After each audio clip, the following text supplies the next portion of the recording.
Assalamualaikum warahmatullahi wabarakatuh.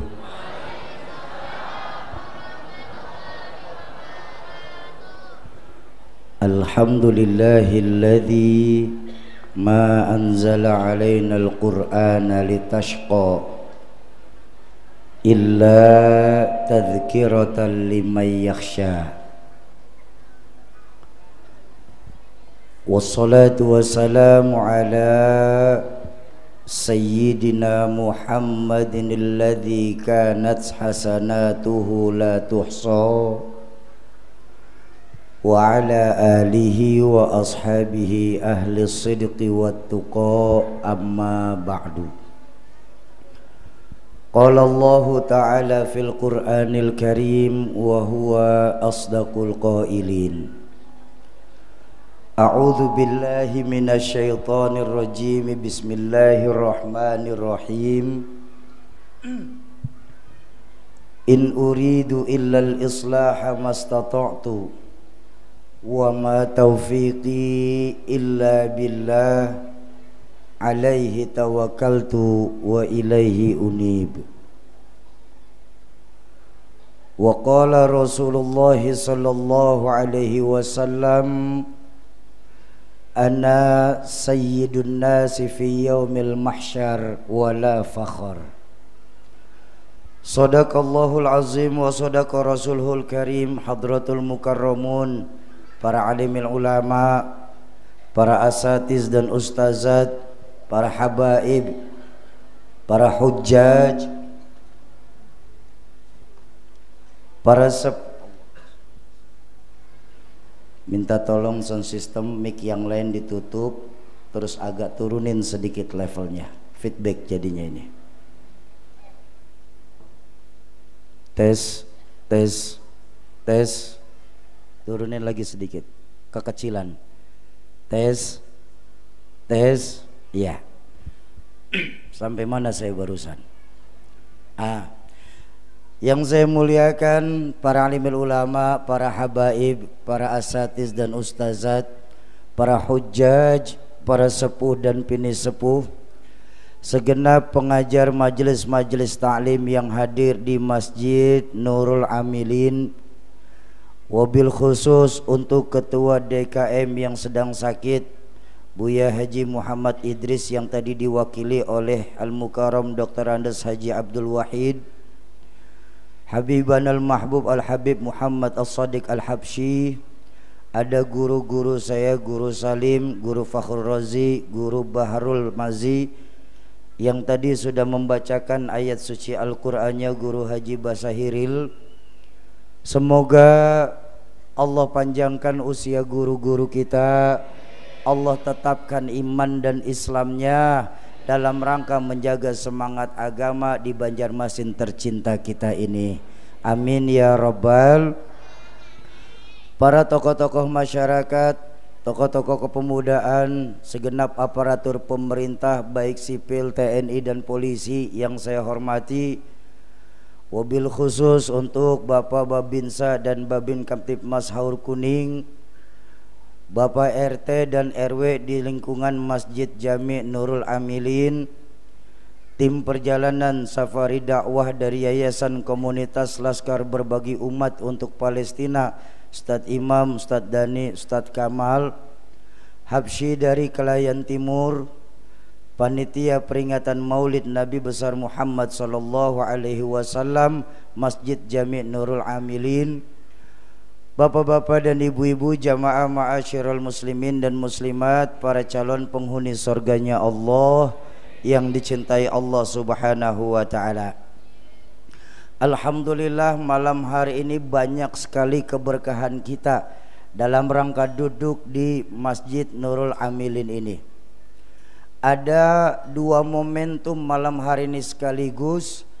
Pertama, memperingati lahirnya baginda Rasulullah sallallahu alaihi wasallam, dan yang kedua mengumpulkan donatur-donatur skala nasional untuk membantu saudara-saudara kita di Palestina. Bapak Ibu, banyak sekali yang bertanya kepada kami, Syauki, ya, Kenapa sih kalian ini kok mau-mauan membantu seseorang yang kalian sendiri bahkan tidak kenal di Palestina? Ada apa rupanya? Apakah kalian mencari untung? Subhanallah. Saya bilang, kalau saya jabarkan alasan-alasan kenapa kami mau mengitari Indonesia ini secara umum untuk membantu saudara Palestina, terlampau panjang. Insya Allah sampai subuh belum selesai.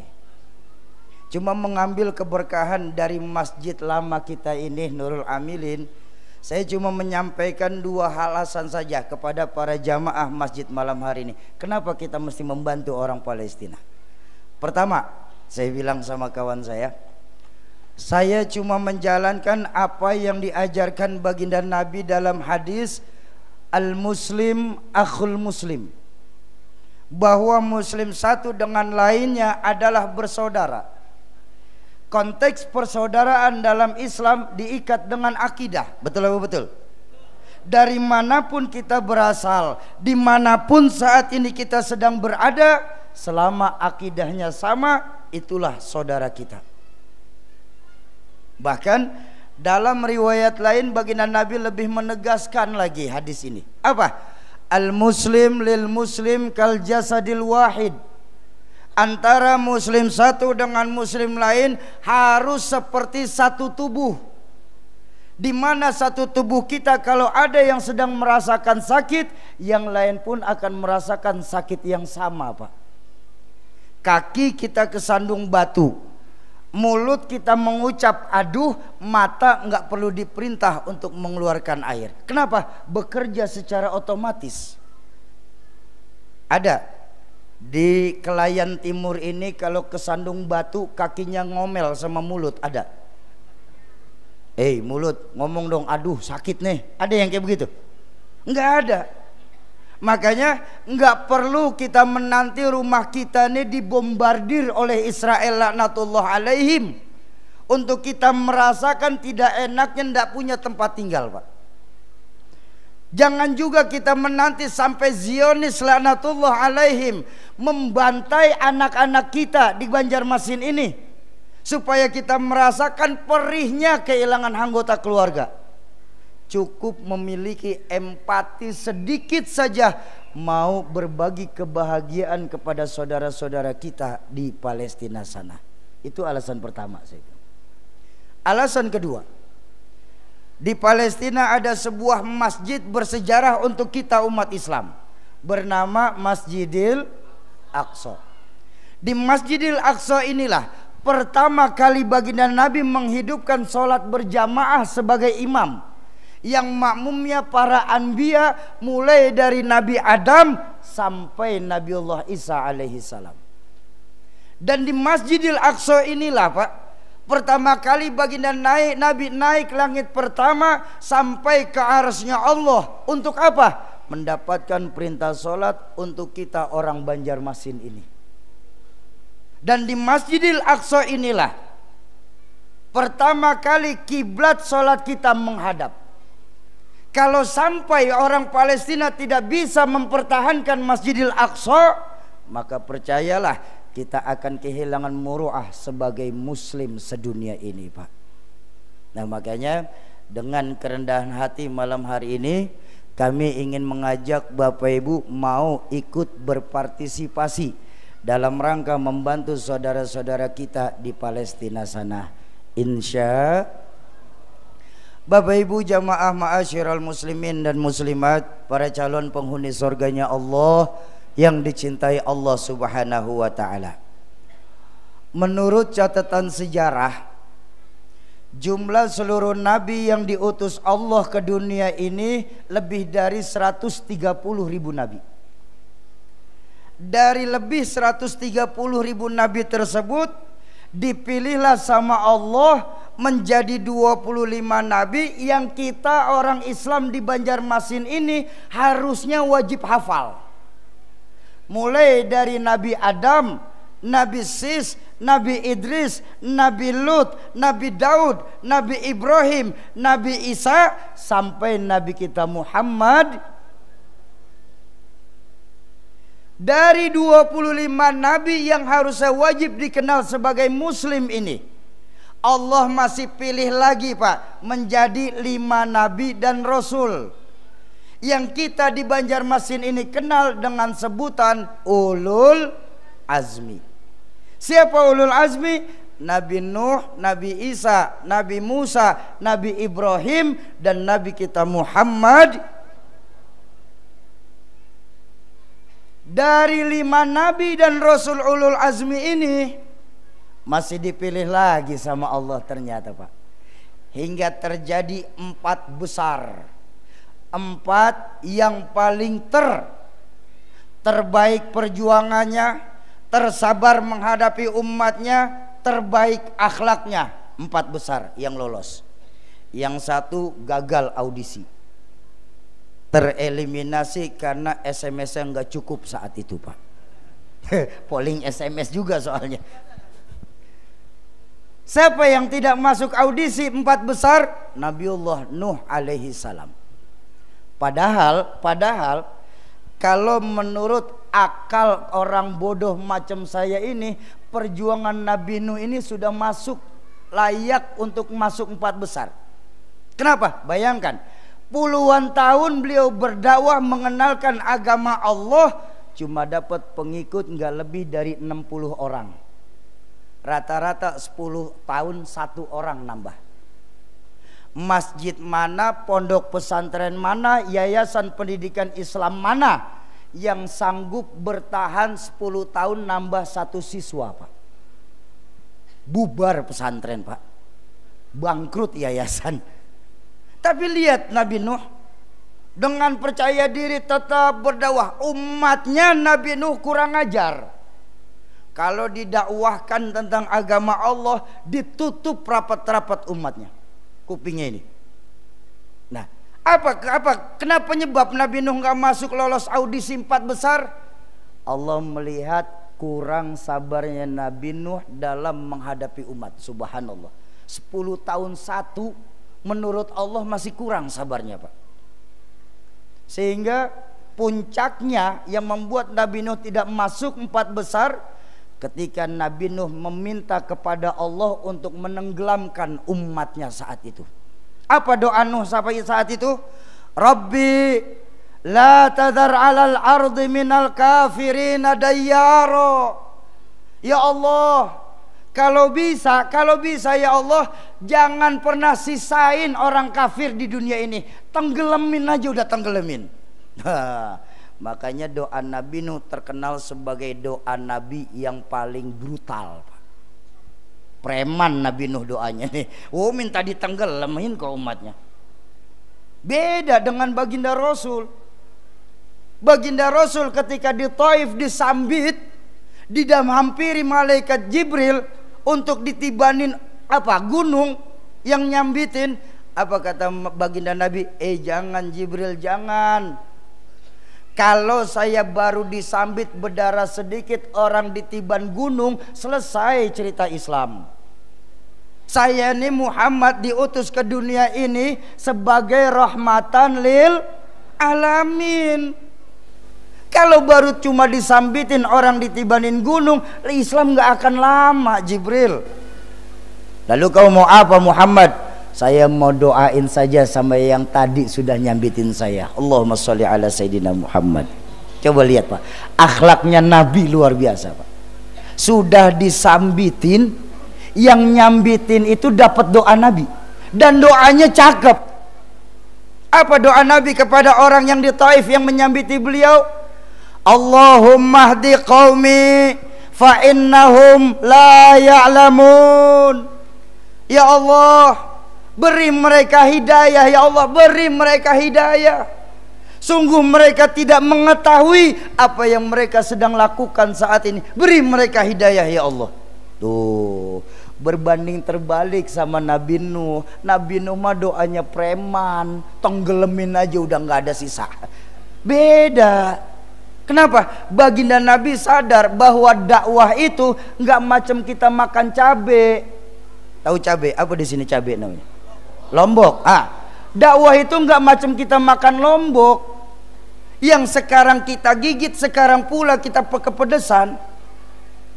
Dan maaf, dakwah itu bukan jalan lurus beraspal kanan kiri bertabur bunga. Percayalah, yang namanya dunia dakwah itu akan penuh keelokan dan kerikil yang menghadang kita berjalan. Fitnah-fitnah ada di mana-mana saat ini. Nah, Bapak Ibu, makanya gara-gara kurang sabarnya Nabi Nuh nggak lolos audisi. Lalu siapa yang masuk audisi?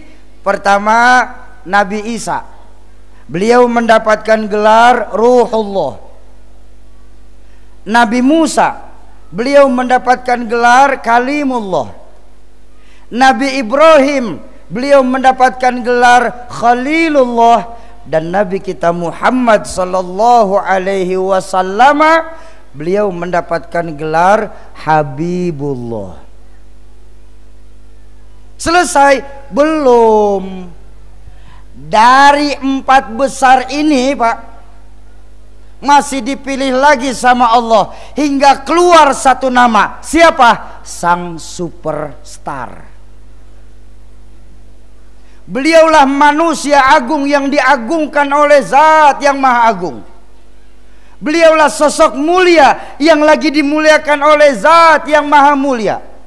Beliaulah cahaya dari semua para anbiya yang diutus Allah ke dunia ini, yang lagi kita peringatin maulidnya malam hari ini. Sayyidina wa maulana Muhammadin.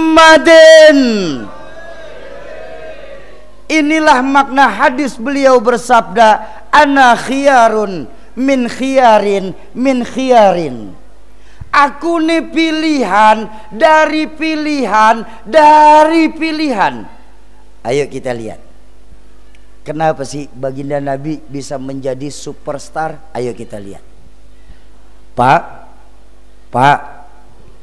13 tahun awal-awal perjuangan baginda Nabi mengenalkan Islam di kota Mekah cuma untuk menanamkan nilai-nilai keimanan, meninggikan kalimat tauhid, la ilaha illallah Muhammadur. 13 tahun beliau berdakwah di kota Mekah, dicaci maki, dilempari kotoran onta, sahabat-sahabat dibantai. 13 tahun beliau berdakwah di kota Mekah cuma untuk menanamkan pondasi, dengan pengharapan beliau di mana-mana kalau pondasi kuat bangunan aman. Betul apa betul? Pondasi rapuh bangunan akan runtuh. Pondasi miring bangunan pun ikut miring. Bangunan ini bagaimana pondasi? Kita orang Haur Kuning ini hidup, bagaimana imannya? Imannya kepada Allah enggak akan terlihat pasti, tapi gejala keimanan itulah yang akan tampak dalam kehidupan sehari-hari. Contoh saja, pakai contoh. Ini mic di tangan saya ada strumnya nih. Ada apa tidak? Ada apa tidak? Kelihatan? Lah kok bisa tahu ada strum? Ada suara.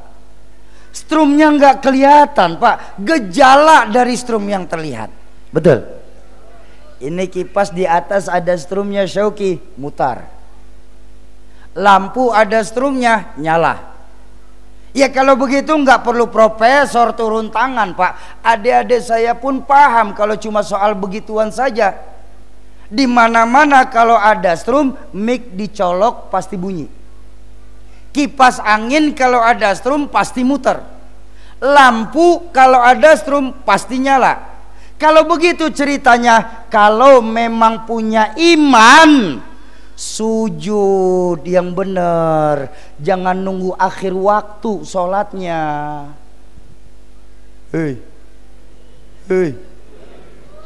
Baru azan. Begitu qomat, baru qomat. Begitu sudah takbiratul ihram, imamnya Ustadz Fulan, lama dia jadi imam. Sampai selesai sholat kita belum sholat juga. Ada yang kayak begitu di sini? Yang mana? Kalau punya iman, sedekah yang berani. Kalau punya iman, ayo duduk bersama guru dan para habaib yang ada di Banjarmasin ini. Itu kalau jalurnya benar. Kalau jalurnya benar. Lemes benar sih. Baik. Sekarang saya ajak berbanding terbalik saja. Berbanding terbalik tadi dari contoh pertama. Strum ada, tapi mic tidak mau nyala, Pak. Itu kata teknisi di belakang, oh Syauki, yang itu mic-nya koslet namanya. Betul apa betul? Apa namanya? Guru, saya minta maaf. Memangnya kalau peringatan Maulid di sini pada lemes begini ya? Pak, Bu, saya minta maaf, saya minta ridho, saya minta maaf. Ini kita malam ini lagi memperingati lahirnya seorang manusia yang karena beliau kita ada. Dalam hadis qudsi Allah menegaskan, laulaka ya Muhammad ma khalaqtu aflak. Kalau saja bukan karena engkau hai Muhammad, sungguh tidak akan aku ciptakan Banjarmasin beserta isinya ini. Masa iya kita lagi memperingati lahirnya manusia yang karena beliau kita ada, di Masjid Nurul Amilin pada lemes-lemes. Belum pada ngopi? Sama. Ayo saya tanya lagi, sekali lagi. Mau semangat? Mau semangat? Kalau gitu saya minta ulang. Strum ada, tapi mic nggak mau nyala. Itu namanya Alhamdulillah. Kan jadi giroh kita kalau semangat begini. Strum ada, kipas angin nggak mau muter, kipasnya Strum ada, lampu nggak nyala, lampunya Ngaku beriman tapi ndak mau sujud, itu namanya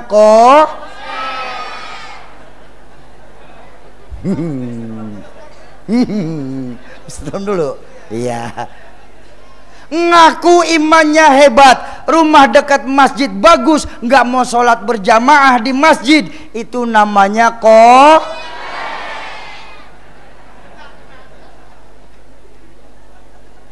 Ngaku imannya hebat, rumah tingkat, mobil ada, motor punya, sedekah maulid goceng, itu namanya Nah, 5.000. 5.000. Ayo, di peringatan maulid ini, yang koslet di haur kuning kita benerin dulu. Supaya apa? Supaya kampung kita ndak ada yang kebakaran karena ada yang koslet. Setuju? Alhamdulillah. Kalau sudah setuju, ayo langsung tutup doa saja. Lah, sudah setuju mau ngapain lagi coba?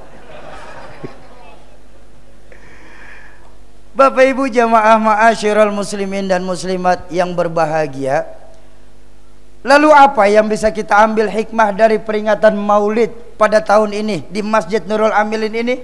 Segini aja dah judulnya malam hari ini. Ya, mudah-mudahan selesai 15 menit. Potong 10 menit pembukaan, sisa 5 menit lagi saya ngomong. Udah dengerin aja.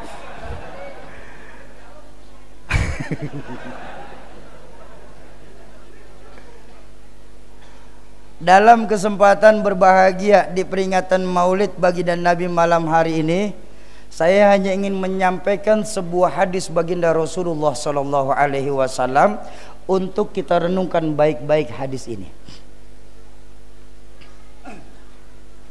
Pak, Bu, baginda Nabi pernah bersabda, sayati zamanun ala ummati la yabqa minal Islam illa ismuh wa la yabqa minal Qur'an illa rasmuh masajiduhum amirah wa hiya kharabum minal huda. Akan datang nanti zamannya di tengah-tengah umatku ini Di mana saat itu kata baginda Nabi, Islam cuma dikenal sebatas cerita. Quran hanya dikenal sebatas tulisan.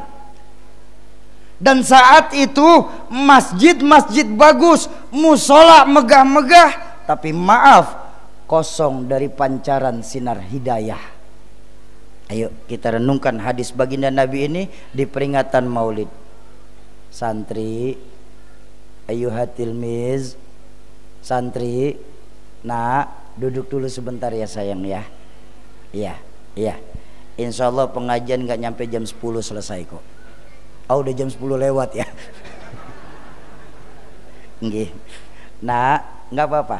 Kalau kamu ngantuk, kamu di belakang saja. Atau mau bercanda di belakang saja gak apa-apa ya. Kalau mau di dalam yang tenang. Susah ngomong Abi kalau ada saingan soalnya. Soleh ya sayang ya. Amin ya Rabbal. Bapak Ibu, ayo kita renungkan hadis baginda Nabi ini. Saya bilang tadi, bukankah banyak hadis baginda Nabi yang diucapkan hampir 15 abad yang lalu, saat ini mulai terjadi kebenarannya. Saya ambil dari belakang dulu lah, biar lebih kegambar saja hadis ini. Saya tanya dulu, masjid-masjid yang ada di kota Banjarmasin ini bagus-bagus apa tidak sekarang? Alhamdulillah. Musola yang ada di kampung kita saat ini megah-megah apa tidak? Beberapa musola saat ini menggunakan AC, Pak. Betul? Tapi yang saya mau ajak kita berpikir, tengoklah fungsi masjid dan musola yang ada saat ini, Pak. Enggak ubahnya fungsi masjid dan musola saat ini di kota Banjarmasin macam museum. Tahu museum? Bagus, besar, megah, isinya barang-barang antik. Tengoklah masjid kita saat ini, rata-rata yang ngisi masjid 50 tahun ke atas. Barang antik udah. Sementara anak-anak mudanya kemana? Oh, anak-anak mudanya asik nyari warung-warung kopi di pinggir jalan, Bu ya. Betul? Kita lupa baginda Nabi menjadikan masjid ini sebagai pusat kegiatan umat. Baginda Nabi menjadikan masjid dengan umat Islam harus laksana ikan sama air. Ikan sama air nggak boleh terpisah. Ada nggak ikan yang pisah sama air? Ada, ikan nak mati, ikan goreng, ikan asin. Loh, kalau kita umat Islam sudah mulai menjauhi masjid, Pak, maaf, jiwanya yang akan mati. Sedangkan kalau umat Islam di Haur Kuning ini jiwanya sudah mati, maaf, saya minta maaf, beribu maaf saya minta sekarang malam ini. Tengoklah ikan hidup, Pak. Ikan selama dia hidup puluhan tahun berenang di laut nggak membuat air laut jadi asin itu ikan. Betul. Ikan selama dia hidup puluhan tahun berenang di laut nggak membuat air laut jadi asin. Kenapa? Hidup. Tapi tengoklah nasib ikan yang mati, Pak. Ikan mati tergantung situasi dan kondisi. Digaremin asin, diasemin asem. Sama. Kita umat Islam kalau jiwanya sudah pada mati, percayalah kita akan mudah diombang-ambing oleh gelombang kehidupan dunia ini, Pak. Na'udzubillah thumma na'udzubillah. Kita lupa, saya bilang tadi, masjid sebagai pusat kegiatan umat dijadikan oleh baginda Nabi. Di masjid baginda Nabi menghidupkan sholat berjamaah, tentu. Di dalam masjid pula baginda Nabi mengajar agama, pasti. Tapi jangan lupa, di masjid pula baginda Nabi melakukan lobby politik. Bahkan di dalam masjid pula baginda Nabi melakukan strategi militer dalam berperang. Masjid sebagai pusat kegiatan umat. Lalu kenapa kita kalau menjadikan masjid tidak lebih sebatas tempat ibadah saja? Kalau sudah lepas dari sholat berjamaah, masjid kita kosong, Pak, macam kuburan, Pak. Ini yang terjadi saat ini. Makanya subhanallah, saya dari pertama datang, Bu ya, saya minta maaf, Dari pertama datang saya tidak henti-hentinya Pak, berterima kasih dan bersyukur kepada Allah saya bisa datang di Nurul Amilin ini, di mana abah saya tahun 94 bersama Gubernur Kalsel saat itu dakwah tidak jauh dari masjid kita ini. Artinya saya datang menapak tilasi orang tua saya, dan saya lihat, saya saksikan sendiri masjid kita nih, subhanallah, benar-benar mau dijadikan cagar budaya. Kita harus bersyukur punya Nurul Amilin ini. Kegiatan beragamanya juga alhamdulillah selalu jalan kan Buya ya. Peringatan Maulid, peringatan Isra Mi'raj, pengajian ibu-ibu, betul Bu? Ada kan? Ada. Bahkan kata orang tua saya tadi, alhamdulillah Syauqi, Nurul Amilin sholat berjamaahnya selalu penuh, terutama subuh. Saya tahu, saya subuh sering lewat sini kok Bu ya. Kalau udah subuh Nurul Amilin penuh sampai keluar, nggak ada yang masuk, keluar semua.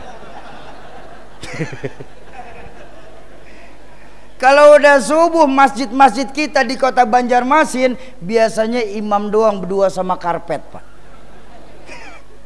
Yang azan dia, yang qomat dia, yang imam dia, yang matiin lampu masih imam. Imam borongan. Ini nyengir tapi mikir nih ya Pak. Sesungguhnya ini sedang terjadi Pak di antara kita Pak. Kita lupa bahwa Allah mengingatkan kepada kita, innama ya'muru masajidallah man amana billahi wal yaumil akhir wa aqamas shalah wa ataz zakah. Orang yang gemar memakmurkan masjid menurut Al-Quran sendiri ada 3 cirinya. Apa? Man amana billahi wal yaumil akhir. Mereka benar-benar beriman kepada Allah dan hari akhir. Tanyalah diri kita, kenapa kita tidak mau masuk masjid? Karena iman kita kepada Allah belakangan ini sudah mulai lentur, bahkan luntur adanya Pak. So tahu kamu Syauqi, jangan lupa Syauqi, kita ini orang Banjar, mana ada iman orang Banjar bisa turun? Oh maaf, saya tanya sekarang, berapa banyak dari kita Pak yang duduk di masjid ini baru ingat Allah saat kepalanya kejedot tembok Pak? Kalau sudah pala kita tertumbuk tembok, jeduk, ya Allah, baru kita ingat Allah lagi. Artinya apa? Berapa banyak kita yang duduk malam hari ini, maaf, baru ingat Allah saat sedang punya masalah. Tanya sama diri kita. Orang haur kuning Bu ya, kalau lagi punya masalah cakep imannya, zikir ndak berhenti Pak. Ya Allah, ya Allah, ya Allah. Salat belum azan sudah masuk Nurul Amilin, sama ulama, sama habaib langsung dekat. Kenapa? Lagi punya masalah. Tapi begitu diselesaikan masalah, dibantu sama Allah, fa inna ma'al usri yusra, dibantu masalah kita selesai sama Allah, jalan ke Nurul Amilin nyasar lagi Pak. Ini Nurul Amilin Jakarta ya, bukan di sini. Saya ngomong di Jakarta. Enggak, jangan tersinggung. Iya, saya berani jelek-jelekin orang Jakarta, mumpung saya di Kalsel soalnya. Saya berani jelek-jelekin. Orang Jakarta begitu Bu ya. Iya. Orang Jakarta, saya bilang di Jakarta ini. Kalau di sini sih sama.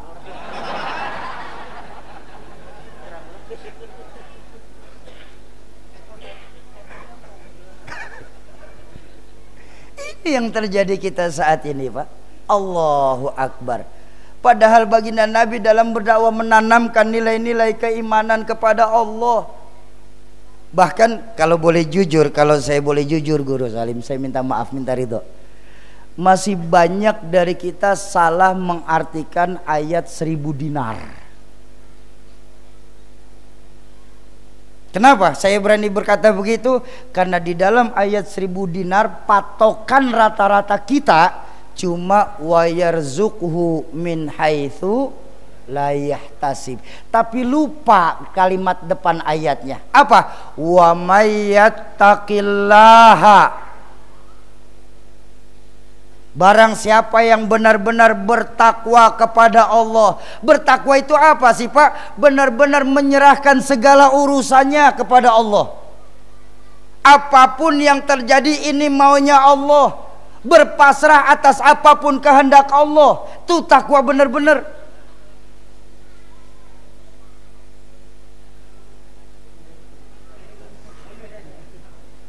Iya. Sampai mana saya barusan?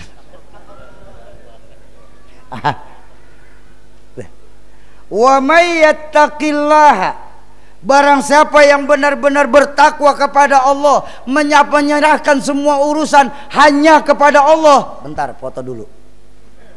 Iya, jangan ntar lagi manyun diambil, jatuh pasaran saya ntar. Bercanda. Setelah benar-benar kita bertakwa kepada Allah, apa jaminan Allah? Wa yaj'alahu makhrajan. Allah yang akan memberikan kita jalan keluar atas apapun permasalahan kita, Pak. Jadi konteksnya serahin dulu semuanya sama Allah. Allahumma sholli ala sayyidina Muhammad. Nah, sebentar ya sayang ya, sebentar saja.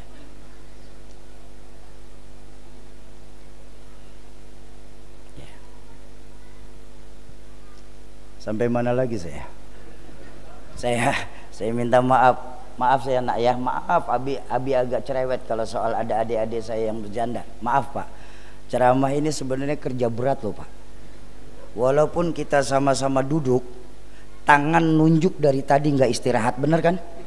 Otak mikir Pak, ngomong apa lagi saya, mulut teriak, urat leher kenceng, tenggorokan kering dan parau, perut keroncongan, belum makan malam ini. Lagi enak-enak narik suara, adik saya bercanda lagi, bubar materi, harus ngulang lagi dari awal, sakit tenggorokan Pak. Ya, minta tolong ya sayang, mendingan kalian tidur, enggak apa-apa, mendingan kalian tidur. Atau kalau kalian masih mau bercanda, di belakang saja. Ya, baik. Soal jangan dimarahin Bu ya, nanti mereka takut masuk masjid lagi. Jangan. Ya, Abi ngerti tugas kalian memang lagi bermain. Makanya kalau mau bermain agak ke belakang saja sayang. Soleh ya sayang ya. Amin ya rabbal alamin. Wa yaj'alahu makhrajan, dan Allah akan menjadikan jalan keluar buat kita. Makanya kadang-kadang kita kan suka lucu Pak. Saya bilang kita umat Islam ini garis lucu, bukan garis lurus, garis lucu. Ayo, yang diperintah sama Allah itu kan banyak minta, bukan minta banyak. Betul? Kenapa? Karena baginda Nabi mengajarkan kita nggak akan pernah tahu dari mulut mana doa kita yang bakal dijawab sama Allah. Yang diperintah Allah itu banyak minta, bukan minta banyak. Lawang kita ini maaf di Banjarmasin ini pada umumnya Pak, sholatnya umat Islam ada 3 jenis. Ada yang sholatnya tahunan, ada yang sholatnya mingguan, ada yang sholatnya harian. Yang tahunan Idul Fitri sama Idul Adha, ini aja baru ngerasain masuk masjid nih Pak. Yang mingguan Jumat aja, Jumat jangan sampai lolos. Yang harian pun angka yang diperintahkan Allah 4, 4, 3, 4, 2, zuhur, asar, maghrib, isya, subuh. Lalu kenapa kita di Haur Kuning sholat angkanya 00300, maghrib doang. Nih lu kita nih, udah sholatnya maghrib doang, doanya panjang banget kita. Makanya kita lucu, kita suka nggak sadar diri, sudah sholatnya belang-belang, minta doanya panjang, ketika tidak dikabulkan sama Allah, kita marah sama Allah. Allah pelit, minta kayak gitu aja nggak dikasih. Bukan Allah pelit, Allah ingin kesungguhan kita dalam ibadah. Kita lupa, setelah kita bertakwa kepada Allah, menyerahkan semua urusan kepada Allah. Ya sudah ya Allah, apapun kehendakmu itulah yang paling baik buat saya. Kalau sudah posisi kita benar-benar berpasrah kepada Allah, baru Allah akan berikan kita jalan keluar atas segala permasalahan yang kita punya. Dan hebatnya, sudah jalan keluar diberikan, wa yarzuqhu min haitsu la yahtasib. Allah baru akan, setelah jalan masalah kita dikasih jalan keluar, baru kita akan diberikan rezeki dari arah yang tidak akan kita duga untuk menyelesaikan masalah kita itu sendiri. Bahkan nggak tanggung-tanggung, Pak. Apa? Dijelaskan lagi dalam selanjutnya, wa may yatawakkal 'ala Allah, dan barang siapa yang benar-benar bertawakal kepada Allah, fahuwa hasbuh, sungguh Allah lah yang akan mencukupkan mereka. Makanya maaf, konteks kaya dan miskin dalam Islam sangat berbeda dengan konteks kaya miskin dalam urusan dunia. Orang kaya dalam Islam, Pak, bukan orang yang banyak uang. Orang kaya dalam Islam ini adalah orang yang dalam kehidupannya merasa cukup. Dan orang miskin bukan orang yang gak punya duit. Orang miskin sesungguhnya adalah orang yang dalam kehidupan sehari-harinya terus merasa kekurangan. Betul? Berapa banyak yang kita anggap kaya, Pak, mereka terlampau sibuk mencari urusan dunianya. Bahkan untuk sholat berjamaah pun mereka masih mengeluarkan berbagai macam jenis alasan demi kerjaannya jangan sampai tertinggal. Saya khawatir mereka baru bisa masuk saat sudah digendong dalam keranda nanti. Apa yang bisa kita banggakan dalam kehidupan kita ini, Pak? Betul? Ini maaf, saya minta maaf, saya minta maaf nih. Semua nih yang hadir nih, semua nih calon-calon jenazah nih. Innalillahi wa inna ilaihi rajiun. Calon legislatif masih banyak yang stres nggak kepilih, Pak. Calon menteri ngimpi. Calon presiden saingannya sama Pak Gibran. Tapi kalau calon jenazah aman, nggak akan bersaing sama siapa-siapa. Bener ini. Enggak lo malah ketawa. Maaf nih, Bu, bakal mati ndak? Mati ndak? Mati.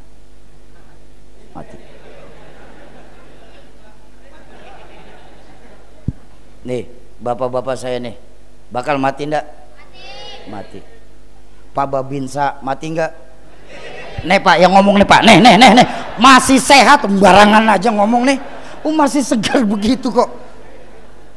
Sebentar, itu yang belakang ibu-ibu protes. Sauki ngomongnya di Masjid Nurul Amilin kasar sekali. Mati itu buat hewan. Masa kita manusia dibilang mati? Memang seharusnya apa, Bu? Mati apa meninggal? Mati apa meninggal?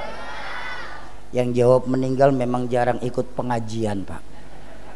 Ayo kita baca sama-sama, Bu. Mau, Bu? Mau baca sama-sama? Inna sholati wa nuh wa ma stop. Ayo, mati apa meninggal? Mati. Nggak boleh waktu sholat baca wa ma meninggal, nggak boleh, nggak ada itu, Pak. Dah jangan protes lagi ya.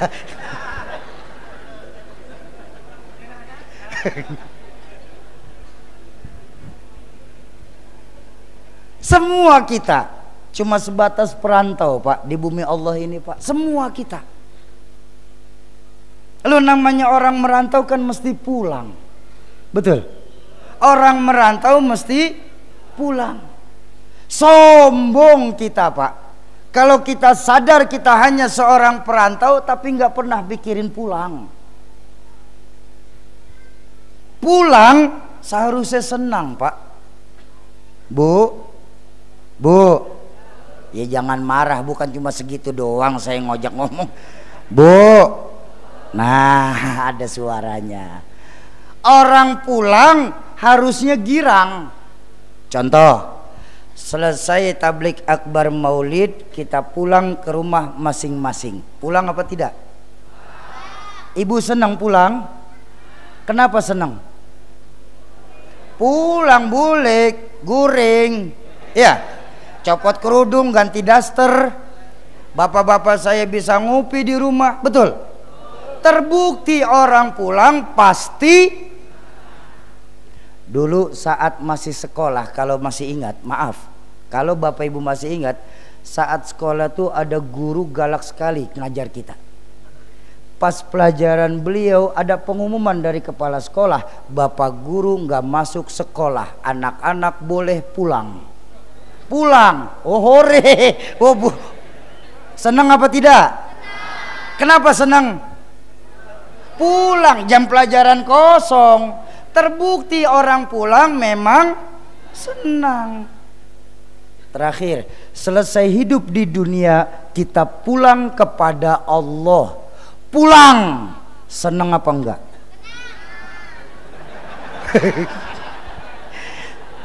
Enggak konsekuen. Ragu-ragu. Mau bilang seneng takut ntar pagi. Pak, apa sih yang bikin kita pulang kepada Allah itu berat, Pak? Ada yang ngeganjel di hati. Dua diajarin sama orang tua kami, Rahmatul Abror Ki Zainuddin MZ. Pertama yang membuat kita pulang berat, pertama, hubbud dunya wa karahiyatul maut. Kita terlalu cinta sama perkara dunia ini, Pak, sehingga timbul perkara perpisahan. Karena dunia sudah mengakar di hati kita, percayalah pulang kepada Allah akan terasa berat. Apapun pekerjaannya, apapun pekerjaannya. Seorang hartawan kalau mereka sudah cinta sama dunia, mereka akan takut kehilangan hartanya.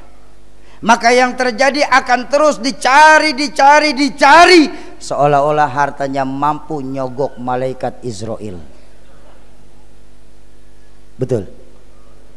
Seorang pejabat yang apabila di hatinya sudah cinta sama dunia, percayalah mereka akan takut kehilangan jabatannya, Pak. Maka yang terjadi, pejabat tersebut akan menghalalkan segala cara. Kalau perlu sikut kanan kiri, dia akan sikut kanan kiri. Kalau perlu jilat atas injak bawah, dia akan lakukan jilat atas injak bawah. Yang penting dirinya tetap menjabat. Bahkan saya minta maaf guru, saya minta ridho. Seorang penceramah sekalipun, yang kalau di hatinya sudah cinta sama urusan dunia, percayalah mereka akan takut ucapannya tidak didengar lagi.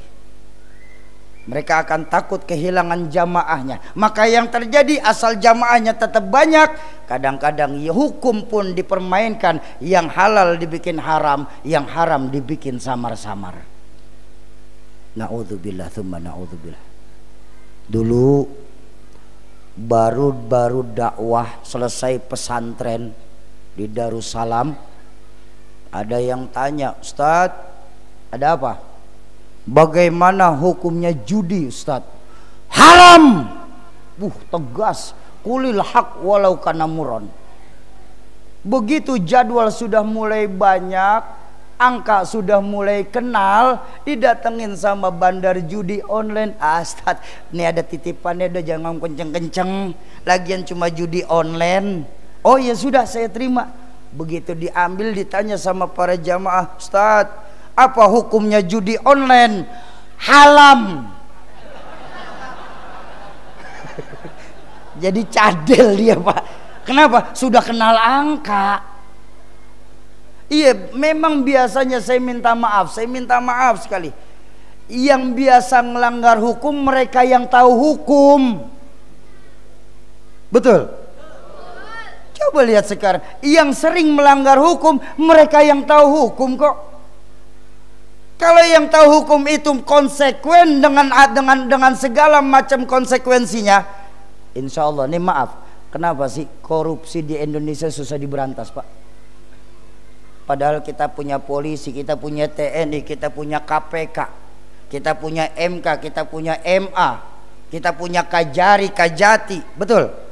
Tapi kenapa begitu banyak aparatur keamanan, tapi korupsi sekarang makin merajalela? Karena mudah dilihatnya. Apa?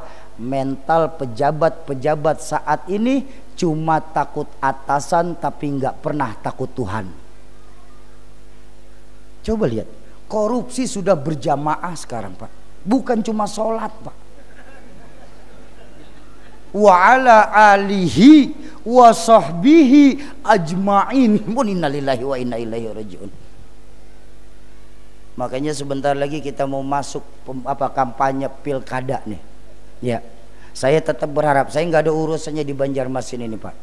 Tetap saya berminta kepada Allah di Kalsel ini pada umumnya. Ya, kita akan dikaruniakan pemimpin yang benar-benar takut kepada Allah dan sayang kepada kita sebagai rakyat. Sampai saat ini saya melihat, sampai saat ini, Pak, pemimpin-pemimpin kita nggak akan pernah sayang sama kita rakyat, Pak. Kok bisa begitu? Sama Allah saja mereka berani, Pak. Loh, sumpah jabatan di bawah Al-Quran loh itu, Pak, masih dilanggar juga. Mereka lupa baginda Nabi menegaskan, kullukum ra'in wa kullukum mas'ulun an ra'iyatih. Pada hakikatnya kita semua ini pemimpin. Pak Babinsa memimpin di wilayah, bapak memimpin anak istri, ibu memimpin dalam rumah tangga saat suami tidak di rumah. Semua kita pemimpin. Dan yang namanya pemimpin pasti akan dimintakan pertanggungjawaban di hadapan Allah Qadir Rabbul Jalil. Makanya saya sering bilang dalam pengajian, saya minta maaf. Dari dulu saya bilang, ketika rame-ramenya banyak kompor Indonesia hendak jadi negara syariat Islam, saya termasuk orang yang keras menentang. Gak perlu Indonesia menjadi negara syariat Islam, cukup dibawahi oleh Pancasila. Karena Pancasila pun yang membuatnya itu para kiai, para habaib dan para petinggi-petinggi agama yang lainnya, cukup dibawahi oleh Pancasila. Tapi, nah ada tapinya nih, sebagai rakyat yang mayoritas penduduknya beragama Islam, betul kan? Kita Indonesia rakyatnya penduduk agamanya kebanyakan mayoritas Islam. Sebagai masyarakat mayoritas penduduknya beragama Islam, saya pengen ada hukum syariat nyangkut dalam undang-undang Indonesia. Kenapa? Karena terbukti hukum syariatlah yang benar-benar tegak lurus tanpa pilih pandang bulu. Memang apa Syauqi yang kamu kehendaki dalam undang-undang Indonesia? Satu saja saya minta. Apa? Seorang pemimpin gak boleh punya anak. Itu aja dulu, Pak. Loh, Nabi kan punya anak, Syauqi. Kata siapa pemimpin gak boleh punya anak? Justru dicontohkan Nabi dalam hadis beliau bersabda, "Lau Fatimatu binta Muhammad saraqat an qata'a yadaha." Kalau saja Fatimah anaknya Muhammad yang mencuri, aku sendiri yang akan memotong tangannya. Ayo kita lihat hadis ini, Pak. Saya senang permainan kalimat ya, permainan lughah ini. Ya. Kenapa dalam hadis ini baginda Nabi menyebut Sayyidatuna Fatimah sebagai nasab yang lengkap, binta Muhammad, anaknya Muhammad? Kan sebenarnya sah-sah saja, yang ngomong kan bapaknya. Kita juga biasa kalau ngomong sama anak kita, kalau saja fulan anak saya yang mencuri, sah nggak? Sah apa tidak kita ngomong gitu? Karena yang ngomong orang tuanya sendiri, betul? Tapi kenapa di hadis ini Nabi menyebutkan nasab lengkap? Karena ketika mengucapkan hadis ini, beliau berdiri sebagai Rasul, bukan bapak dari Sayyidatuna Fatimah. Makanya hukum tegas. Justru ketika tadi diletakkan hukum kepada baginda Nabi, yang diajarin anak-anak beliau duluan, baru diterapkan ke masyarakat. Berapa banyak hadis-hadis Nabi yang ditujukan untuk anak beliau, Sayyidatuna Fatimah, menggunakan fi'il amr, justru kalimat perintah. I'mali ya Fatimah, i'mali. Fatimah, beramal kau. Fatimah, sedekah kau. Fatimah, taat kau sama Ali. Walaupun aku bapakmu seorang nabi, tapi aku tidak bisa memberikan jaminan kau nanti di hadapan Allah Qadir Rabbul Jalil. Bagaimana enggak ngeper anak sendiri baginda Nabi langsung jadi contoh? Betul? Enggak mentang-mentang bapak jadi nabi, anak punya kapling sorga. Islam nggak kayak begitu. Oh, itu kan Nabi, Syauki. Nabi mah wajar begitu. Loh, nggak percaya? Dalam Islam pemimpin nggak boleh punya anak. Saya contohkan yang kedua. Kisah saya ambil dari kisah Sayyidina Umar bin Khattab ketika menjadi khalifah. Ketika satu hari Sayyidina Umar ini lagi kebingungan untuk mencari PJ gubernur Mesir. Beliau kumpulkan Sayyidina Umar, para pejabat-pejabat teras. Lalu beliau berceramah kepada para pejabat teras, ayyuhal ashab, sahabat-sahabatku yang lagi ngurusin umat. Siap khalifah, ada apa? Saya ini lagi pusing. Pusing kenapa khalifah? Siapa kira-kira yang cocok untuk jadi gubernur Jawa Tengah? Jawa Tengah dah tuh. Gubernur Mesir nanti. Mesir? Salah emang, kenapa sih? Salah, orang salah kan boleh aja. Ya namanya manusia Pak, tempatnya salah dan khilaf kok. Siapa yang kira-kira yang bakal cocok untuk jadi gubernur Mesir nanti? Tampillah seorang pejabat teras saat itu, ketua KPU Arab. Udah dengerin aja nggak apa sih ya? Lapor khalifah. Ya, ada apa? KPU. Ada apa, Khalifah nggak perlu bingung-bingung. Kami sudah sepakat para pejabat teras, kami punya satu nama. Ini mah nggak bakal salah sasaran. Oh begitu, yakin? Yakin khalifah. Ya sudah, sini. Diberikan secari kertas kepada Sayyidina Umar. Diambil kertas itu oleh Sayyidina Umar, dibuka, yang keluar nama Abdullah bin Umar, anak Sayyidina Umar sendiri, Pak.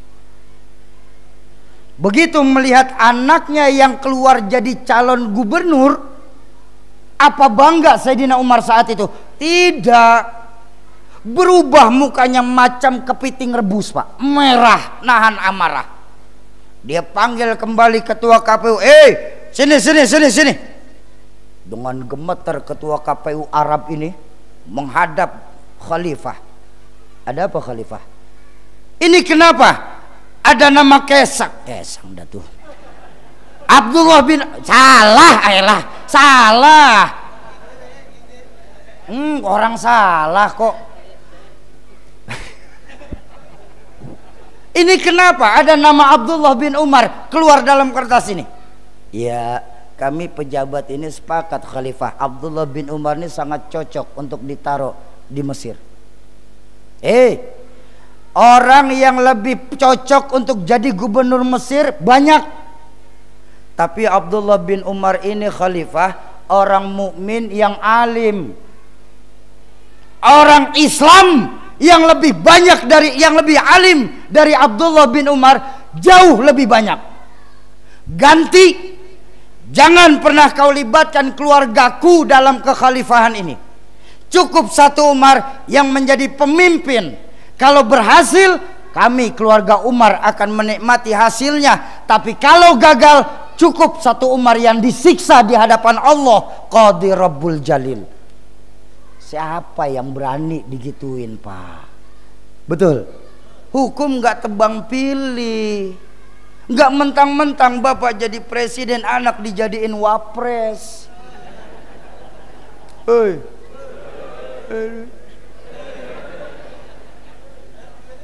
Betul.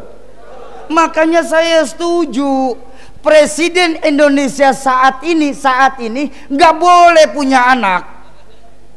Yang boleh punya anak Pak Jokowi. Ini harus dipisahkan, Pak. Maaf. Kenapa? Sebab kalau presiden bisa punya anak, dia akan dapat sebutan sebagai anak presiden.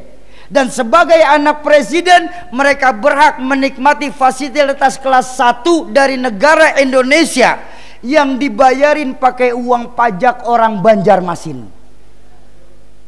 Dan percayalah, ketika anak presiden kesandung hukum gak akan pernah bisa tegas. Kenapa? Yang dihadapi anak presiden.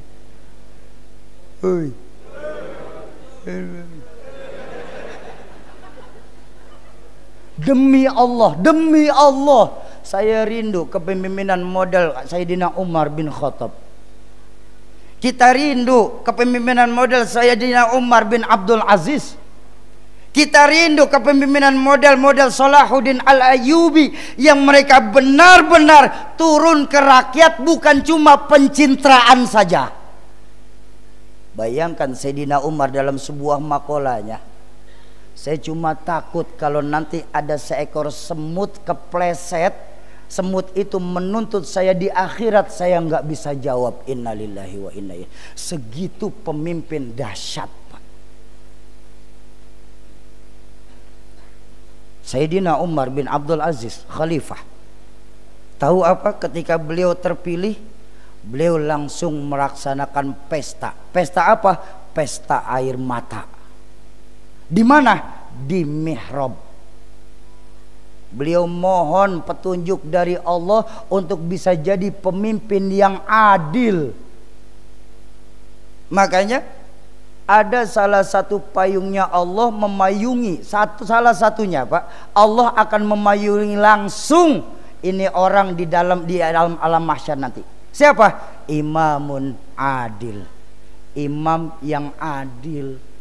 Ayo, jangan sampai kita berputus asa. Juga jangan sampai kita buta sama politik, Pak. Sudah capek kita umat Islam cuma dijadikan alamat. Betul. Para pejabat-pejabat kita perlu kita kalau lagi saat mau kampanye doang. Kalau sudah kampanye, Pak, mereka akan pakai pakaian kita, ngomong cara kita, duduk cara kita, minum pun gaya kita. Begitu berorasi di tengah-tengah kita, mereka akan bercerita, kami dari rakyat akan kembali ke rakyat. Begitu jadi, makanin uang rakyat, Pak. Capek kita dibohongin, Pak. Karena pernah kejadian, Pak, di kampung saya di Jakarta. Ini tahadusan binikmah saja, Bu, ya. Saya termasuk yang menganut wa amma bi ni'mati rabbika fahaddis. Kalau punya nikmat kasih tahu orang banyak. Lagi kampanye kemarin ada seorang calon legislatif orasi di kampung saya. Apa kata itu calon dewan? Saudara-saudara, pilihlah saya. Sebab kalau saya terpilih, saya akan bangun banyak jembatan di kampung kita. Bu, ada satu peserta, satu anggota masyarakat protes, izin Pak Dewan. Apa? Di kampung kita nggak punya kali, Pak Dewan. Sekali-kalinya saya bangun juga. Nah, Dewan tuh kalau udah ke pojok bohong terus, Pak, dia, Pak. Ini mah Dewan di Jakarta ya, bukan di Banjarmasin, bukan. Kalau Dewan sini mah insya Allah sangat mewakili kita. Amin. Kita pengen punya uang banyak diwakilin sama wakilnya. Kita pengen naik mobil enak diwakilin sama wakilnya. Kita mau punya duit banyak diwakilin sama wakilnya. Kitanya ya begini-gini aja udah. Ayo, sudah waktunya umat Islam ini cerdas. Ya, jangan ada lagi nih bahasa-bahasa politik itu kotor, masjid ini tempat ibadah, agama suci. Maaf, yang kotor bukan politiknya, orangnya. Islam pun agama politik, Pak. Apa buktinya? Justru cikal bakal politik dalam Islam diatur dalam Al-Quran, di mana Allah mengingatkan apa? Fas'alu ahla dzikri in kuntum la ta'lamun. Kalau emang nggak tahu, tanya sama ahlinya. Itu loh cikal bakal politik dalam Islam. Dan kalau Islam bukan agama politik, Pak, maaf, saya percaya Kalsel sampai saat ini belum akan mengenal indahnya Islam. Betul. Perluasan agama itu masuk dalam ranah politik. Islam agama politik, Pak.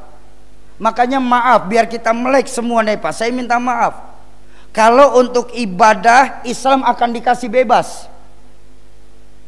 Kalau untuk bikin acara, Islam akan dikasih keleluasaan. Tapi ketika disuruh berpolitik, Islam akan ditekap mentah-mentah.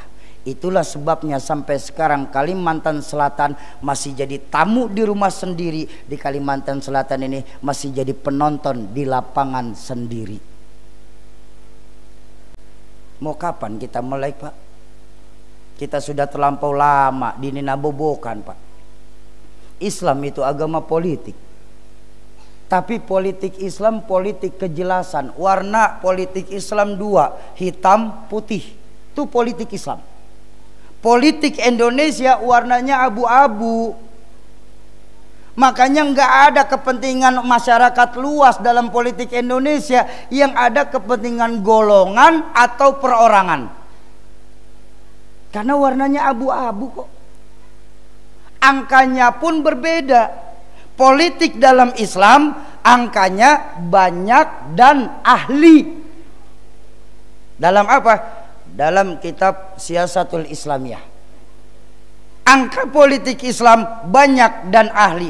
Angka politik Indonesia 50+1. Maka hasilnya bakal jauh berbeda. Contoh, nih kalau nggak percaya hasilnya bakal berbeda, saya pakai contoh saja biar gampang.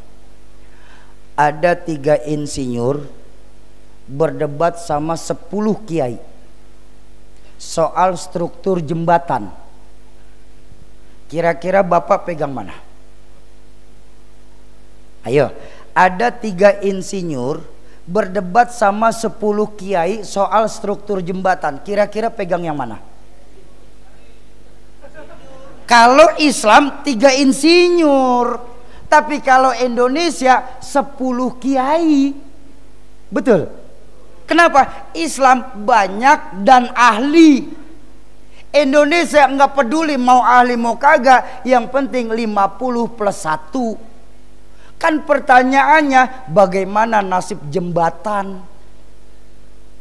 Kalau diselesaikan politik Indonesia, bagaimana nasib jembatan, Pak? Ya walaupun 10 kiai nggak bisa, jembatan Coran Kuat baca Yasin 3 kali. Tetap ambruk. Makanya yuk, ayo ingat, di masjid pula, Pak, para pendiri bangsa kita menjadikan masyarakat Indonesia mencontoh masyarakat bermasjid. Kalau kita mau jujur, kita tarik ke belakang. Masyarakat Indonesia ini dijadikan sebagai role model oleh para pendiri-pendiri bangsa kita. Memang apa yang bisa dicontoh dari masyarakat bermasjid? Pertama, siapapun masuk masjid copot sendal, buka sepatu. Ini aja dulu. Kenapa? Nggak ada warga negara kelas 1 di dalam masjid. Semua sama. RT masuk masjid buka sendal T. Lurah masuk masjid buka sepatu rah. Gubernur masuk masjid buka sepatu nur. Presiden masuk masjid buka sepatu Den. Yuh, enaknya masyarakat bermasjid kok, Pak. Hansip masuk masjid duluan, softnya di depan sip. RW masuk masjid belakangan, ya di belakang, ngapain pakai maju-maju nyelak ke depan we. Lihat indahnya masyarakat bermasjid. Nggak ada warga negara kelas 1. Nah, para pendiri bangsa kita melihat seperti itu, Pak. Lewat apa? Payung hukum Indonesia. Mereka para pendiri bangsa kita berharap nggak boleh ada warga negara kelas 1 dalam hukum negara Indonesia ini. Tapi kita lihat belakangan ini, hukum Indonesia nggak ubahnya seperti pisau. Tahu pisau? Tajam ke bawah, tumpul ke atas, Pak. Kalau kita orang kecil punya salah hukum cepat-cepat sekali ditegakkan, tapi yang besar punya salah hukum pura-pura merem dan tidak melihat. Ini yang nyakitin perasaan kita sebagai rakyat. Betul. Bagaimana kita nggak mau sakit hati, Pak? Maaf. Maling sendal di masjid, kalau ketahuan babak belur, Pak, berdarah-darah, dibawa ke hukum minimal kena 3 malam di dalam penjara. Maling uang negara 300 triliun masih sempat dadah-dadah di TV. Setan. Kemana supremasi hukum Indonesia saat ini, Pak? Kemana kepakan sayap Garuda kita, Pak? Sudah jatuh, Pak. Dipatahkan sayap Garuda kita saat ini, Pak. Nggak ada lagi kekuatan hukum rakyat Indonesia saat ini. Itu yang pertama. Yang kedua, masyarakat bermasjid yang dicontoh oleh para pendiri bangsa kita, kalau sudah masuk ke dalam masjid, kita nggak pernah sibuk dari mana kita berasal. Yang penting kemana kita menghadap. Betul atau betul? Bapak dari mana? Saya dari timur, Syauki. Madep barat, Pak. Loh, kiblat kita kan barat. Ibu dari mana? Saya dari selatan, madep barat, Bu. Abang dari mana? Saya dari barat, Syauki. Madep barat juga, Bang. Nggak ada urusan. Kenapa? Karena kalau sudah di dalam masjid, saya bilang tadi pertama, kita sebagai muslim diikat dengan akidah, Pak. Kita mengarah ke arah yang sama, menyembah Allah Tuhan yang sama, mengikuti manasik Nabi yang sama, melakukan gerakan yang sama, sampai bacaannya pun sama sebagai muslim.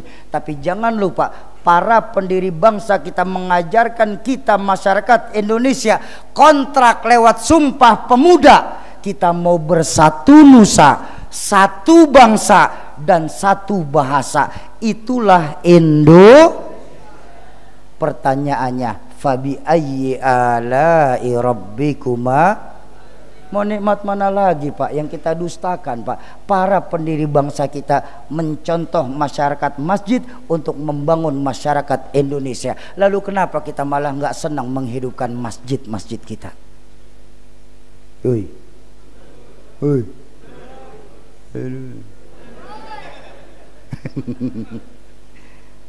Makanya saya minta maaf, guru, saya minta maaf, saya minta ridho. Keberhasilan satu acara Maulid Nabi itu bukan soal penceramahnya bisa hadir. Keberhasilan satu peringatan Maulid di satu masjid itu bukan jamaah membludak. Tapi sungguh keberhasilan satu acara peringatan Maulid di masjid itu, yang selesai kita peringatan Maulid, sholat subuhnya makin panjang soft sholatnya. Tanya sama diri kita, sudah benarkah iman kita kepada Allah? Itu yang pertama. Karena ciri-ciri orang yang gemar memamurkan masjid, pertama, benar-benar beriman kepada Allah dan hari akhir.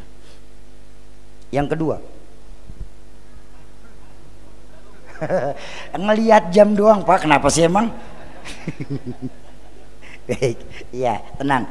Insya Allah pengajian kita sampai jam 2 kurang 5. Terus.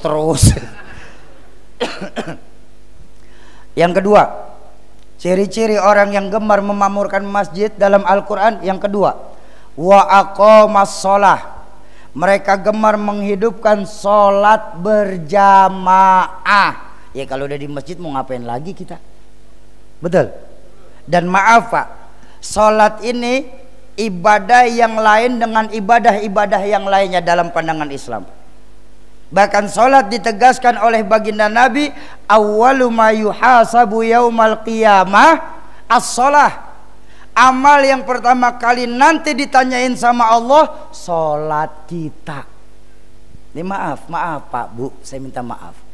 Ibadah-ibadah lain kalau Allah perintahkan itu cukup turun ayat saja. Puasa cukup turun ayat. Betul. Haji cukup turun ayat. Berbakti sama orang tua cukup turun ayat. Sedekah cukup turun ayat. Berbaik sangka dengan tetangga, cukup turun ayat. Hubungan suami istri, cukup turun ayat. Tapi ketika sholat, Allahu Akbar, enggak cukup dengan turun ayat, Allah langsung panggil baginda Nabi menghadap arsy-Nya Allah. Ngapain? Dapat perintah sholat untuk kita. Makanya saya minta maaf Bapak Ibu, saya minta maaf. Salah satu nabi yang pernah berbicara dengan Allah selain baginda Nabi kan Nabiullah Musa alaihissalam. Betul kan ya? Makanya beliau tadi saya bilang mendapatkan gelar itu sebagai kalimullah, orang yang pernah berbicara langsung dengan Allah. Tapi dijelaskan dalam kitab, berbicaranya langsung antara Allah dengan Nabi Musa, walaupun langsung masih ada 50.000 hijab yang menghalangi. Yang dalam kitab Tajul Aras itu antara satu hijab dengan hijab lain perjalanan kurang lebih 1000 tahun lamanya Pak. Tapi saat sholat, nih hebatnya sholat nih Pak, saat sholat itu 50.000 hijab langsung dihilangkan sama Allah. Makanya Allah berfirman dalam hadis qudsi, sholatu abdi baini wa baina abdi. Sholatnya hamba-hambaku itu cukup punya aku dan hambaku yang sedang sholat. Malahan Bapak Ibu, saya punya guru Sayyid Ali Baswedan pernah mengajarkan seperti ini. Sauki, Yayid, kalau kau ingin berbicara dengan bahasa Allah, silahkan kau baca Quran. Karena semua Al-Quran itu merupakan firman Allah. Betul apa betul? Tapi kalau kau ingin berbincang-bincang dengan Allah, sholat. Beda loh Pak. Berbicara nih, saya sekarang berbicara, saya ngomong, Bapak diem, itu berbicara tuh. Tapi kalau berbincang-bincang, saya ngomong, Bapak bertanya sama saya, itu berbincang namanya. Saat sholat, Allah langsung berbincang-bincang sama kita, streaming live bebas kuota. Kapan? Saat membaca surah Al-Fatihah. Subhanallah. Cuma kita nggak sadar, Allah langsung membalas setiap ayat bacaan kita Pak. Coba ketika kita baca Fatihah, dijelaskan dalam hadis qudsi, Bismillahirrahmanirrahim, Alhamdulillahi Rabbil Alamin. Baru sampai alamin kita baca Pak, Allah itu berseru dari arsy Allah kepada para penghuni langit. Apa firman Allah dari arsy kepada penghuni langit? Para makhluk-makhlukku yang ada di langit, saksikan dengan zatku bahwa hambaku di bawah sedang memujiku saat ini. Subhanallah. Kita dibanggain Pak sama Allah Pak saat sholat. Kalau bapak dulu dipuji sama istri, bangganya luar biasa. Pernahkah ngebayangin ketika Allah yang memuji kita Pak? Pernahkah kita bangga ketika Allah yang memuji kepada diri kita? Bapak dipuji bos saja, wow hidung bapak sudah mekar. Kenapa dipuji Allah setiap sholat kita biasa-biasa saja? Allah memuji kita tuh Pak kepada para penghuni langit. Makanya ada hadis mengajarkan irhamu ma fis sama yarhamukumullah ma fil ardi. Kalau kita sayang sama yang di langit, yang di bumi mah Allah akan suruh perintah untuk sayang sama kita. Caranya sholat benerin. Begitu ayat Ar-Rahmanir-Rahim, penghuni langit, akulah kata Allah yang maha pengasih lagi maha penyayang. Maliki yaumiddin, la ilaha illa ana, sungguh tiada Tuhan selain aku kata Allah. Iyyaka na'budu wa iyyaka nasta'in. baru sampai kalimat iyyaka na'budu wa iyyaka nasta'in, Allah langsung berseru kepada kita yang sedang sholat. Apa seruan Allah dari aras kepada kita yang saat itu sedang sholat? Hei hambaku yang sedang menghidupkan sholat, kau mau apa saat ini hambaku? Ngomong. Sungguh aku Tuhanmu malu kalau kau selesai sholat permohonanmu belum aku kabulkan, kata Allah. Subhanallah. Allah malu Pak, selesai sholat doa kita belum dijawab sama Allah. Allah malu sampai segitunya Allah kepada kita yang sedang sholat Pak. Kenapa kita merasa biasa-biasa saja saat sholat Pak? Allah malu kalau sampai selesai sholat doa kita belum dijawab sama Allah. Apa doa kita setiap sholat itu Pak? Mintanya sama Allah apa? Ihdinas siratal. Makanya orang kalau bacaannya sempurna, sholatnya tamam, habis sholat hatinya tenang. Kenapa? Doanya langsung dikabulin sama Allah. Habis sholat zikirnya Allahumma antas salam wa minkas salam wa ilaika ya'udus salam. Ini kebanyakan kita enggak rapi salam, Allahumma lantas jalan, wa minta jalan, wa ilaika awasin jalan. Kemana lagi tingkat kita? Dan maaf sekali saya minta maaf, saking hebatnya ibadah sholat kita nih Pak. Bu, ibu punya hutang puasa, lalu ibu meninggal dunia, bisa ditebus pakai fidyah anak-anak ibu nanti. Pak, ya lemes lagi. Pak, nah kita punya utang nazar Pak, masih bisa nanti dilunasin sama anak-anak kita nazar kita Pak. Tapi ketika sholat Allah tidak menerima fidyah sholat Pak. Allah juga tidak menerima anak-anak kita bayar hutang sholat kita Pak. Pertanyaan saya untuk diri saya pribadi sebenarnya, sudah berapa banyak sholat yang sudah kita qadha dalam hidup kita Pak? Ya. Sekarang ini kita lebih menghidupkan ibadah-ibadah lain. Bahkan maaf, kita lebih senang menjalankan sunnah daripada membayar yang wajib. Padahal kalau kita nanam nanam padi, rumput pasti ikut. Tapi kalau kita nanamnya rumput, jangan berharap padi bakal naik Pak. Enggak mungkin Allah terima sunnah kita sebelum kita selesaikan yang wajib. Makanya yuk perbaiki lagi sholat kita, bayar hutang-hutang sholat kita. Bu, terutama kaum perempuan ini juga sering nih ketinggalan sholatnya nih. Karena perempuan alasannya sedang mens. Maaf Bu, ini contoh begini nih Bu. Zuhur jam 12.15, anggaplah 12.15. Ya, begitu sudah kedengaran asar, ibu masih asik nih ngurusin dapur. Antar aja sudah selesai urusan dapur. Jam 12:30 ternyata ibu menstruasi. Maka ibu sudah wajib mengqadha sholat zuhur ibu. Tapi berapa banyak yang sudah mengqadha sholat ketinggalannya dari ibu? Ayo kita perbaiki Pak. Caranya bagaimana Soki? Di manajemen qadha sholat kita, tinggalin dulu tuh qobliyah ba'diyah, ganti dengan qadha. Sepekan ini 7 hari qadha zuhur semua qobliyah ba'diyahnya. Entar sudah selesai zuhur 7 hari ke depan asar semua qadhanya.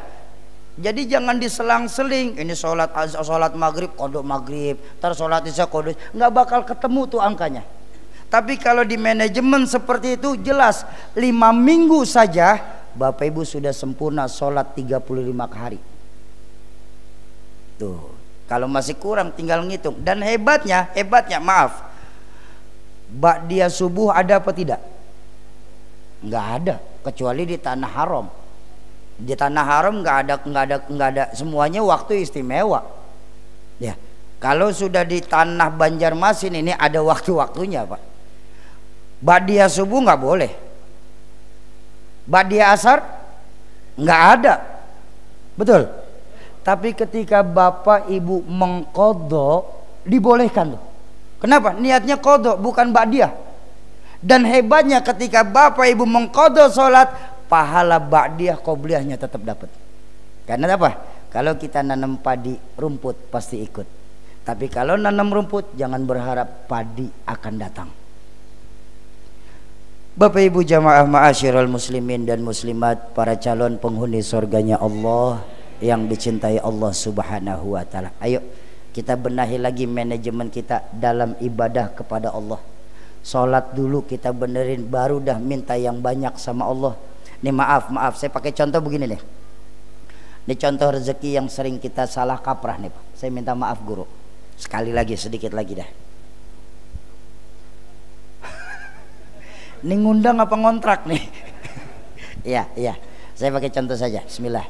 Bapak Ibu, di tangan saya ada sebuah gelas. Nah, contoh saya begini. Kalau kita sadar diri kita gelas, kita sadar diri kita masih gelas, jangan pernah minta rezeki sebanyak ember oleh Allah. Karena nggak akan dikasih, Pak. Kenapa? Diri kita masih gelas. Percayalah, Allah memberikan apa yang kita butuhkan, bukan yang kita minta, Pak. Selama diri kita masih gelas, Allah akan kasih kita rezeki segelas. Mau berapapun lamanya kita sujud, ya, mau berapapun lamanya kita sujud, selama Allah menilai kita bergelas, kita akan dapat rezeki segelas. Lalu bagaimana caranya Syauki supaya kita bisa dapat rezeki seember? Ya gampang, perbesar dulu media diri kita, jadikan diri kita ember. Caranya bagaimana Syauki? Caranya mudah kok. Sedekahnya tambahin, sama ulama deketin, sama Qur'annya rajinin, sama sholatnya tepat waktuin, sama majelis taklim hobiin, sama habaib akrabin. Ini cara-cara membuat media diri kita jadi besar. Sama yatim rawatin. Dan ketika Allah yang menilai diri kita ini sudah jadi ember, Allah yang menilai, jangan kita. Allah yang menilai diri kita sudah jadi ember, nggak usah kita minta rezeki ember, karena Allah bakal kasih kok rezeki seember, Pak. Malahan terakhir saya pengen cerita nih. Saya bilang tadi, wa amma bi ni'mati rabbika fahaddis. Dulu ketika orang tua saya masih ada, Rahmatul Abror Ki Zainuddin MZ, beliau pernah mengumpulkan kami putra-putra beliau. Satu Jumat pagi saya ingat sekali. Fikri, Lutfi, Syauki, Zaki, sini duduk. Ayah pengen ngobrol. Oh iya ya. Saya ingat sekali, ayah duduk di kursi, kami duduk di bawah. Ada apa ya? Nggak, ayah cuma mau pesan nih. Ada apa ya? Anak-anak ayah nggak boleh ada yang jadi ember. Oh, saya protes. Saya bilang sama almarhum, ya izin ya, Kiki mau protes. Mau protes apa Ki? Kiki nganterin ayah khidmah ke ayah tuh 7 tahun lebih, saya bilang. Dan hampir di setiap pengajian, ayah tuh kalau lagi bab sedekah pasti menganjurkan jamaah tuh untuk jadi ember. Terus kenapa kami anak ayah nggak boleh jadi ember? Ayah tersenyum, beliau berkata, karena kalian anak ayah. Anak ayah nggak boleh jadi ember. Lalu kami harus jadi apa ya? Kalian harus jadi tower. Apa nama tower ya, benar ya? Tandon. Tandon. Apa di sini tandon, benar ya? Ayo, mohon maaf ya guru ya, saya minta ridho. Pernah nggak diajarin ngaji soal tandon? Nih malam ini kita ngaji tandon ya. Pak, Bu, tandon masjid nih ya, mereka menyimpan air bukan untuk dirinya. Untuk apa? Untuk disalurin kepada jamaah saat wudhu. Betul apa betul? Semakin sering kerannya terbuka, semakin deras dan bersih aliran airnya. Kenapa? Tidak ada lumut dalam pipanya. Kenapa? Kerannya sering dibuka. Dan semakin banyak pipa yang tertanam, maka semakin cepat pula diganti dengan air yang baru. Dan yang paling hebat dari tandon, Pak, tandon nggak perlu orang untuk ngisi ulang. Kenapa? Ada otomatis. Ember perlu isi ulang orang, Pak. Ya. Dan hebatnya lagi tandon nggak nunggu sampai airnya habis. Sudah kira-kira 1/4 diganti dengan air yang baru. Pertanyaan saya buat para jamaah Masjid Nurul Amilin ini, kira-kira selepas pengajian Maulid ini mau jadi gelas, mau jadi ember, atau mau jadi tandon? Ayo saya tanya, tolong jawab yang kompak. Malam ini saya minta kekompakan kita dalam beragama. Mau semangat? Malam ini Bapak Ibu mau jadi gelas, mau jadi ember, atau mau jadi tandon? Tandon. Yakin? Betul? 2000. Tandon mana 2000, Pak? Ini pelecehan nih. Sauki, soal sedekah kan yang penting mah ikhlas. Ya betul, memang sedekah yang penting ikhlas. Soal banyaknya nomor 1, Pak. Bener nih, saya kasih tahu satu rahasia yang saya dapat dari guru saya, Sayyid Ali Baswedan. Beliau ngajarin saya bab sedekah soalnya. Mau nggak saya kasih tahu rahasia dari guru saya, Sayyid Ali Baswedan? Mau? Tapi kompak dulu, janji jangan kasih tahu siapa-siapa lagi. Soalnya ini rahasia loh. Pak, Bu, sedekah itu yang namanya sedekah, kata guru saya Sayyid Ali Baswedan, daripada kecil nggak ikhlas, lebih baik besar tapi ikhlas. Loh, pertanyaannya, kenapa sih kita masih takut? Lawang baginda Nabi mengajarkan harta yang kita keluarkan di jalan Allah itu yang akan jadi penerang dalam kubur kita. Sekarang pertanyaan saya, pernah nggak kita ngebayangin ketika masuk ke dalam kubur nanti bertemunya 3 buah kegelapan dalam satu tempat? Kegelapannya mata terpejam. Jangan nunggu di kubur, sekarang saja merem. Gelap apa tidak? 1. Yang kedua, kegelapan kita orang laki dibungkus 3 helai kain kafan, Pak. Nggak usah pakai kain kafan, merem, tangan tutupin gini, makin gelap lagi. Betul? Dan yang ketiga, dipendam dalam tanah itu sendiri, Pak, makin gelap lagi. Disitulah kita perlu lampu. Lampu kita, harta yang kita keluarkan di jalan Allah, Pak. Bapak Ibu titip untuk Masjid Nurul Amilin ini 1 juta. Subhanallah. Saat nanti masuk kita ke dalam kuburan Bapak Ibu lampu neon. Pakai lampu neon kuburannya, terang, 1 juta. 1 juta. Sauki, 1 juta ndak ada Sauki, tapi 100.000 insya Allah punya lampu tempel. Ya kecilan 100.000, tapi lumayan, masih aman. Sauki 20.000 lilin, apinya goyang, hati-hati. Ke 2.000 pentol korek, 2.000 pentol korek. Ayo, apa yang kita raguin?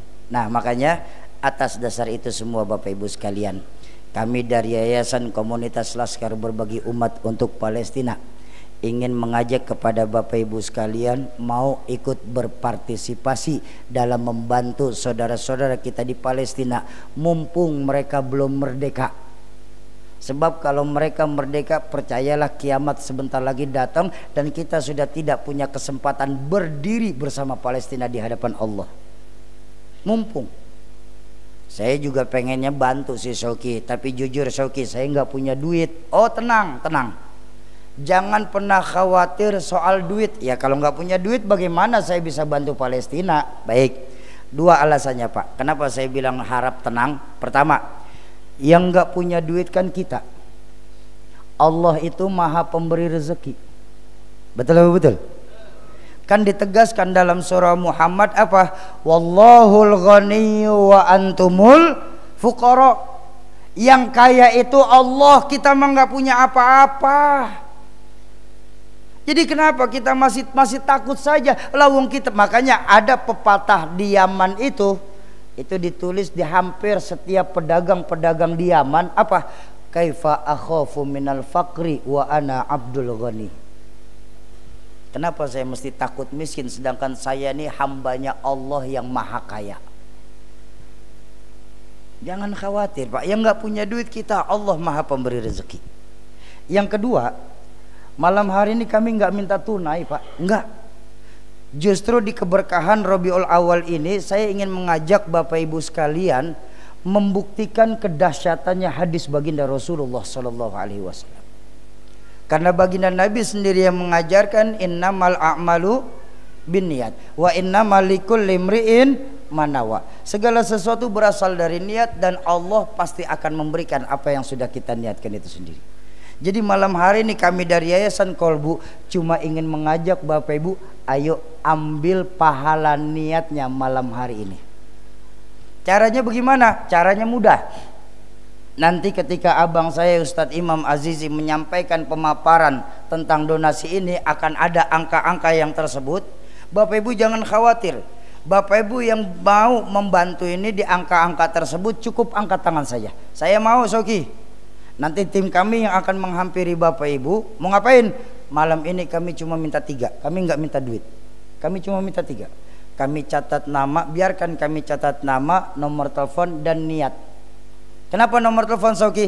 Karena nomor telepon inilah nanti yang akan memberikan pertanggungjawaban kami kepada para donatur ketika kami sudah menyampaikan amanah dari donatur itu sendiri. Ya, kami akan bertanggung jawab. Makanya nomor telepon yang ditinggalin saya minta maaf, mohon terhubung langsung dengan WhatsApp. Karena video-video akan kami kirimkan lewat nomor telepon itu. Video-video donasi kami akan kirimkan lewat sebagai pelaporan kami dari yayasan kepada para jamaah. Itu yang. Dan niatnya ini pun wajib tersebut. Malu Syauki disebutin, ya sudah kalau malu disebut niat dalam hati Pak. Karena banyak dari kita nih Pak dengan dalih nggak mau dibilang ria, niatnya dinantikan. Padahal niat saja dalam Islam sudah dapat pahala. Betul atau betul? Tapi niat yang bagaimana Pak yang dapat pahala? Tidak semua niat baik itu bisa dapat jadi pahala. Contoh, saya niat nanti sholat subuh di Masjid Nurul Amilin, sholat subuh. Bagus nggak niat saya? Bagus. Tapi sampai qomat subuh saya belum keluar dari penginapan saya Bu ya.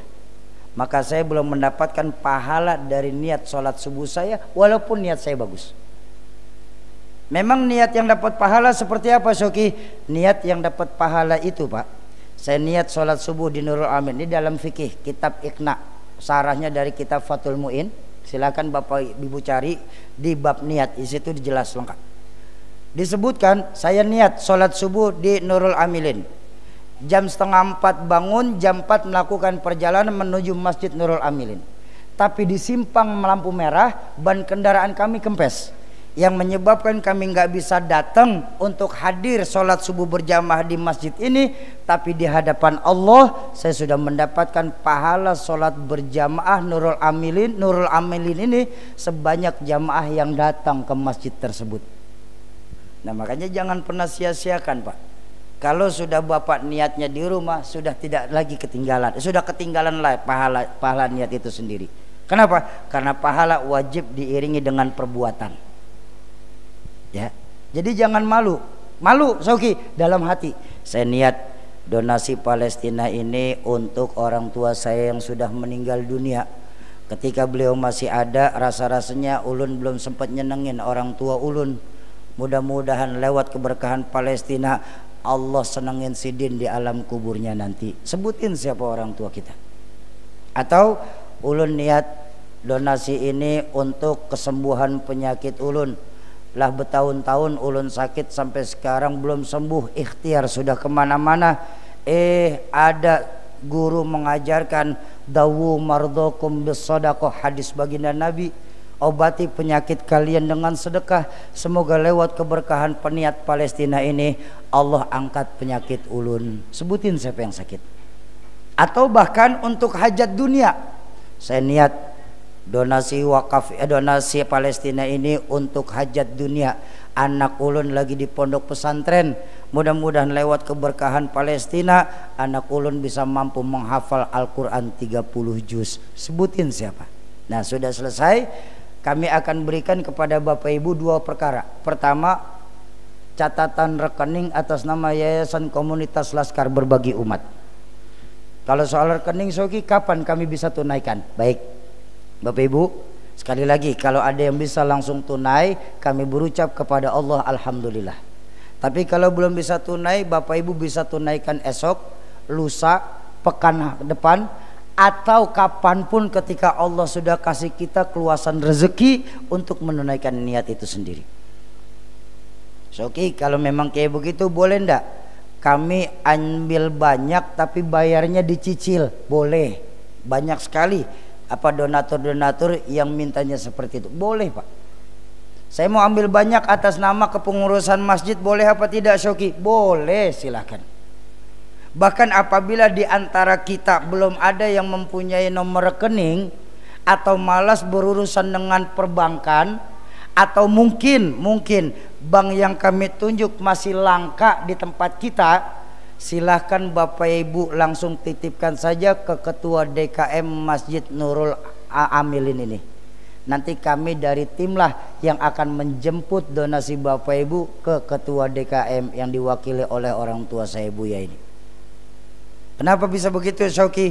Karena kami cuma mengajak dalam berdakwah diajarkan Nabi, yasiru wala tu'asiru, basyiru wala tunafiru. Kalau bisa yang mudah, kenapa mesti kita persulit? Kalau bisa digembirakan, kenapa mesti dilarang-larang, ditakut-takuti?